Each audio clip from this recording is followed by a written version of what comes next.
guys, and welcome to the Bayern View. Hope you guys are all doing well. We are here, we are locked in and ready to talk about Bayern versus Frankfurt. I apologize that I didn't upload my match reaction, which I'm doing right now. It literally is Monday 24th, 10:41 at the time of recording this. Hopefully I can get it up ASAP. But yeah, I do apologize that I didn't get this up straight after the game. I literally did the game itself. Then we did the player ratings. I went straight up to Zia's thing. And I don't even remember Zia finishing it. I was that tired. So, yeah, the missus woke me up. Apparently, Zia messaged me or something. Let me have a look on my phone to do the fan cam. Yeah, what time did he ring me? So, yeah, I got a missed call at 9:28. So, yeah, put it that way. I was snoring, so I apologize. I was absolutely shattered. So, yeah, big up to everybody, though. But, yeah, we beat them 4-0, man. I think this is a statement win to just the whole Bundesliga, to be honest with you. I was going to say the whole of Europe, but obviously you do have teams out there like Liverpool that are beating teams. You know, I know they haven't looked as good, and Real Madrid obviously look good, you know, in general. So, but realistically, for the Bundesliga, you know, we're 58 points. We're 8 points clear. And this is what we needed to do. You know, it really, really is. Now, Leverkusen beat Hustan Khalil 2-0 in their game. So, yeah, we are literally 8 points clear of Leverkusen right now with how many games? How many more games is there? So what we got? 1, 2, 3, 4, 5, 6, 7. With 7 games to go. 7 games to go. 7 more match days. Now, obviously, they're going to come out. They're not just 7 in a row, of course. But in general, you know, we're going to have Champions League in there as well. But in general, 7 more to go to win the league. 7 more matches. So still a hell of a lot of points to be played for. And yeah, but on the game as a whole, you know, to be honest with you, I wasn't happy with the lineup. I'm not going to sit here and lie. I wasn't, you know, with Vincent Kompany talking about Kimmich in the press conference saying that he might be able to play, he might not be able to play, this, blah, blah, blah, blah, blah. And then he plays him and he gets injured. Like, come on, Kompany, man.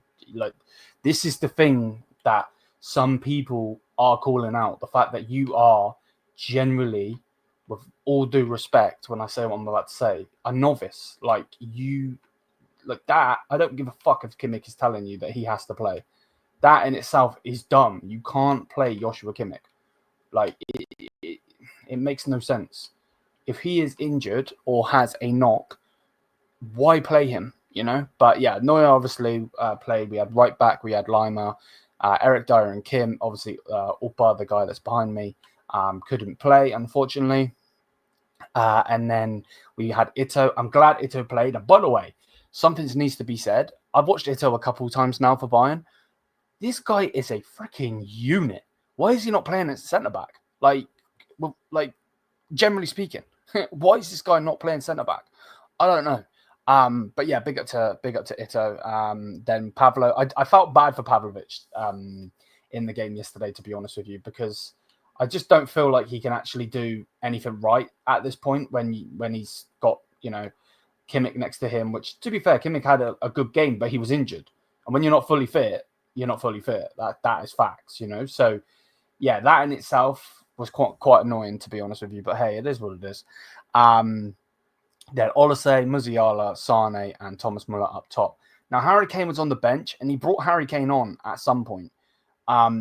When we were 2-0 up, like, I was so confused why he did it, but he did do it. I actually felt bad for Thomas Muller as well yesterday, just in the same aspect that he was shouting at some of those players. He was not fucking around. And I'm all for it. Obviously, that's leadership. That's what we need to see at Bayern Munich. You know, that to be honest, that's what we need to see at the top of the freaking club. Some leadership, to be honest with you, leading us into the next, you know, generation and so on and so forth, because this club's going to be finished otherwise, generally speaking. But let's go stat-wise a minute. Stat-wise, 19 shots, 12 on target, 64% possession, 775 passes. Let's not take the piss. We all know as Bayern fans that we go forward and then we go backwards straight away. I was getting so fucking aggy yesterday with our players just literally going backwards every time. I'm like, what is going on? To the point where Kim and Jay is like pushing. It's like, go there. And it's like, bro, even he shouldn't be playing, number one, with his injuries, that we've been hearing about. But like, just push forward. Go forward, man, not backwards. What is with all this backwards mentality? I don't understand it. It's like they don't trust their fellow players. It's like, what? So yeah, it is what it is. Now, Frankfurt had 7 shots, 2 on target. And to be honest, they were poor. I'm not going to lie. They are a good freaking team, but they were really, really poor. So it is what it is. But yeah, we get a goal from Olasey. Finally, Leroy Sané, you absolute Gakpo donkey, actually makes a freaking pass. It only took you about 6 years to learn to pass. Like, come on, man. Yeah, like he did pass, which I'm glad. I'm glad he did. But yeah, he had so many chances again yesterday, and he's just so tragically crap. He's so shit. But yeah, no, Michael Olasey got the goal, got the tap in, and that made it 1-0. Horokito got it in from a mistake from them. And then Jamal Musiala's goal was absolutely fucking audacious, by the way, to the point where this guy falls over, gets back up in the same play, and then scores it. Literally a solo goal. Shows why he's better than any of the youngsters that are compared to him. Jude Bellingham doesn't get close. Who else? Phil Foden don't get close. Pedri don't get close. Gavi don't get close. That is why Jamal Musiala is a fucking G. And that's what we need to see more of. Obviously, not every game's going to be as open as this one, but in general, this is what we need to freaking see. It just is. So, yeah. And then in the end, Serge did score as well, and actually took a really, really good goal. So fair enough to him, because normally he misses as many as Sane does. But yeah, I don't know. I don't really know what to say. We got the win. 8 points clear. Leverkusen have still got some difficult games to come going forward.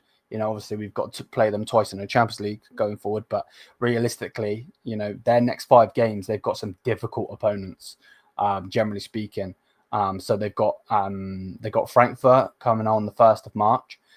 Then they have us in the Champions League, Werder Bremen in the league, us in the Champions League, and then they have Stuttgart in the league away as well. So there's some difficult games there. Hopefully they can drop points, if not get a couple draws there, and we can push forward. But at the same time, Bayern need to actually show what they can do. Our next game is against Stuttgart, which is going to be a difficult game. We're away and we need to show what we're doing. So yeah, man. Hopefully you guys have enjoyed though. Smash the likes, hit the subscribe button. Apologies that this is late. And until then, Mia Samia. Peace. Come on, Bayern. We need to continue this path.